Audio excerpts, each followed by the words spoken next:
हिउँ पहिरोमा परी दोलखा गौरीशङ्कर 9 नागाउँ र एलुङरी क्षेत्रमा 3 को मृत्यु र 4 जना घाइते भएका छन्। 8 जना पर्यटक हालसम्म बेपत्ता भएको जिल्ला प्रहरी कार्यालय दोलखाले जनाएको छ।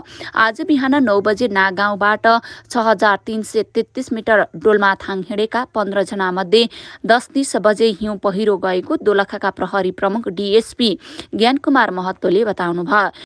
यो कार्तिक 11 गते विदेशी नागरिक सहित नेपालीहरू गाइडहरू यो पर्वतारोहण गर्ने भनेर यो दोलखा जिल्ला स्थित रहेको एलुङरी हिमाल आरोहण गर्नको लागि गौरीशङ्कर गाउँपालिका वडा नम्बर 9 मा रहेको नागाउँमा गएर बसेको थियो।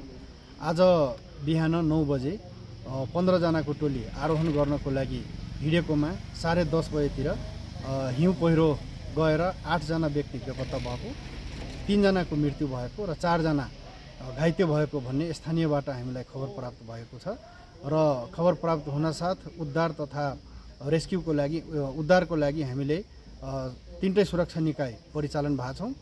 त्यसैगरी हेलिकप्टरको पनि हामीले हरेक प्रक्रियाहरू पुरा गरेर हेलिकप्टर गइसकेको अवस्था छ, तर मौसमको प्रतिकूलताको कारण उद्धार कार्य हुन सकेको छैन। अब यो अरू थप विवरणहरू प्राप्त भएपछि जानकारी गराउनेछु।